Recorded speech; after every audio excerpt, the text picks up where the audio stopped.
মায়ের দরবারে এসে খালি হাতে কেউ ফেরে না।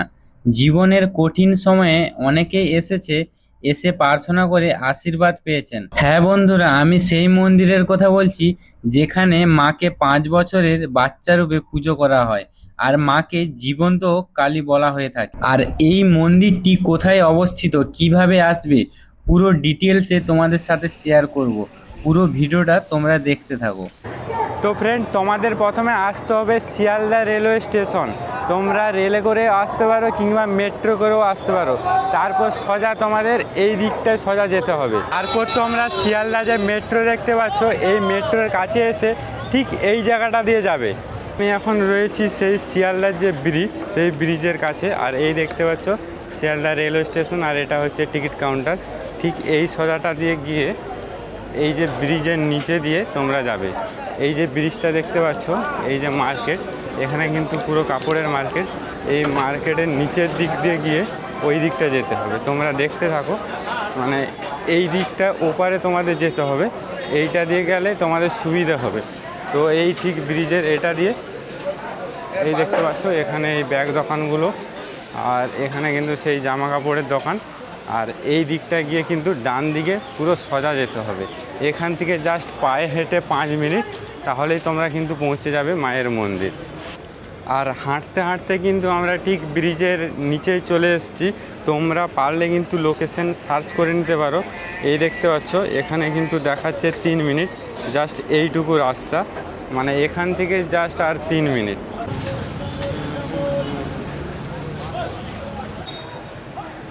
তো ফ্রেন্ড, তোমরা যখন শিয়ালদার রেলওয়ে স্টেশন থেকে এদিকে সোজা হেঁটে আসবে, ঠিক তোমরা এই জায়গাটায় দেখতে পাচ্ছ একে পয়েন্ট। তো এই রাস্তা থেকে কিন্তু তোমাদের বাঁ দিকে যেতে হবে, যেদিকে অটোটা যাচ্ছে। আর এখান থেকে কিন্তু আর পায়ে হেঁটে জাস্ট মানে 1.5 মিনিটের রাস্তা, এখান থেকে কিন্তু মায়ের মন্দির পৌঁছে যাবে। তো ফ্রেন্ড, ফাইনালি আমরা চলে এসেছি মায়ের মন্দির। তো এই হচ্ছে সামনে মন্দির। তো আজ কিন্তু একটু ভিড় কমই আছে, কারণ আজ হচ্ছে সানডে। তো প্রথমে তোমাদের মায়ের মন্দিরটা দেখিয়ে দেই। এই দেখতে পাচ্ছ, সেই লেখা আছে জয় মা শ্যামসুন্দরী, জয় মা শ্যামসুন্দরী।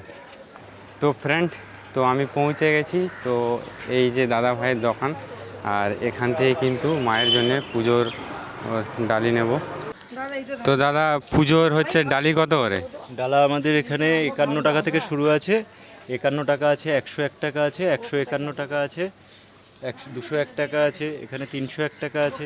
যেরকম নেবেন সেরকম সব জিনিসই আছে। আর এই যে পদ্ম ফুল আছে, পদ্ম ফুল 10 টাকা। 10 টাকা পিস পদ্ম ফুল। মালাটা আমাদের 50 টাকা দাম, এটা 108 ফুলের মালা আছে।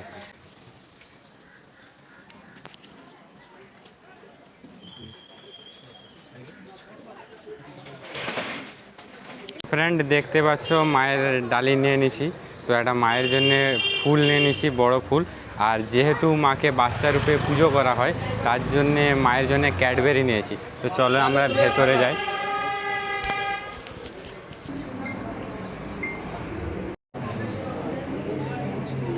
তো প্রথমে আমি ভাবলাম যেহেতু আজ রবিবার, তাই হয়তো ভিড় কম হবে, কিন্তু ধীরে ধীরে মায়ের ভক্তদের আগমন কিন্তু হয়েছে।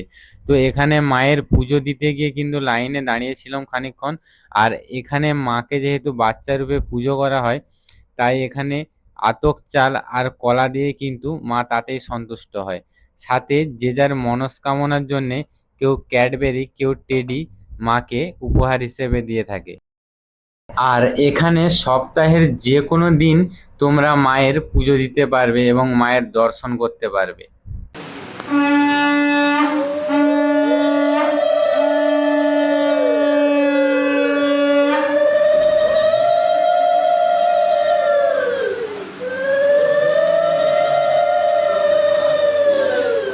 মন্ত্র বলবেন, মা প্রত্যেকের মনোবাঞ্ছা পূর্ণ করবেন। আপনারা জানেন মায়ের চরণে নবগ্রহ বিরাজমান। এই নবগ্রহের এইখানে যে নবগ্রহ আছে, এরা প্রত্যেকে মঙ্গল মূর্তিতে বিরাজমান।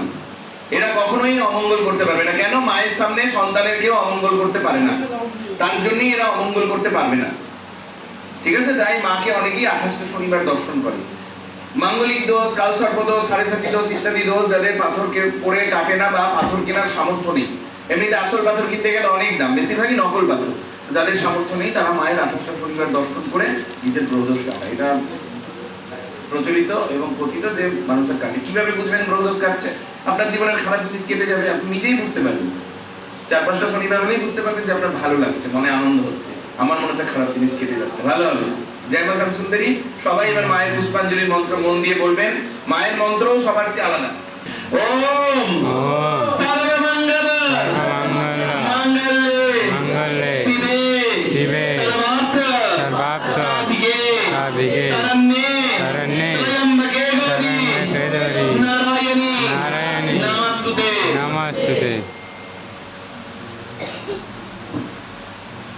তো ফ্রেন্ড, দেখতে পাচ্ছ এখানে অনেকে পুজো দিতে এসে। তো দাদা, কোথা থেকে আসা হয়েছে আপনাদের? আমি ধর্মনগর থেকে, ত্রিপুরা। দুর্গানগর? না ধর্মনগর, ত্রিপুরা। দুর্গানগর ত্রিপুরা। Dharmanagar Tripura, north east. আচ্ছা, ধর্মনগর ত্রিপুরা। North east. তো এখানে কি প্রথমবার আসা হয়েছে? হ্যাঁ, প্রথমবারই আসা তো হয়েছে। মা কি মনস্কামনা পূরণ করেছে? মাকে তো প্রথমবার দেখতে এসেছি, মা মনস্কামনা অবশ্যই পূরণ করবেন, তার জন্যই আসলাম মায়ের কাছে। মাকে তো বাচ্চা রূপে এখানে পুজো করা হয়, অনেকেই জানে। তো মাকে তো দর্শন করেছো, তো আবার কি পুষ্পাঞ্জলি দেওয়ার জন্য এখানে দাঁড়িয়ে আছো? হ্যাঁ, বসে আছি, পুষ্পাঞ্জলি বসে আছি, এখন 10টার সময় হবে। 10টার সময় হবে। আর মায়ের ভোগ প্রসাদ হ্যাঁ, সব নিয়ে যাব। ত্রিপুরা থেকে হ্যাঁ। মায়ের দর্শন করতে এসেছি। জি, ভালো লেগেছে এখানে এসে, খুবই সুন্দর মন্দির। মাকে আবার আসবো। দেখেছি মোবাইলে, দেখে মায়ের প্রতি একটা টান হয়েছে, অনুভব হয়েছে, তার জন্যই এখানে আসা আর কি। মাকে মতলব খুব মনে পড়ছে, এরকম কান্না করে দিয়েছি পুরো মায়ের জন্য। সবাই তো দেখছি মায়ের ভক্ত পুরো। মা সবার মনস্কামনা পূরণ করেছে। অবশ্যই মা পূরণ করবেন, সবার মনস্কামনা পূরণ করেন মা। মা আমাদের সকলের পাশে আছে। মা সবার পাশে আছেন। কোথা থেকে আসা হয়েছে? বজবজ থেকে। বজবজ থেকে? হ্যাঁ। তো এখানে কি প্রথমবার? না, দ্বিতীয়বার। আরেকবার যখন এসেছিলাম মানিকতলা যেখানে ছিল, ওখানে একবার এসেছিলাম, এখানে এটাকে নিয়ে দ্বিতীয়বার। তাহলে মা মনের আশা অবশ্যই পূরণ করেছে। একদম, খুব বিশ্বাস করি। হ্যাঁ।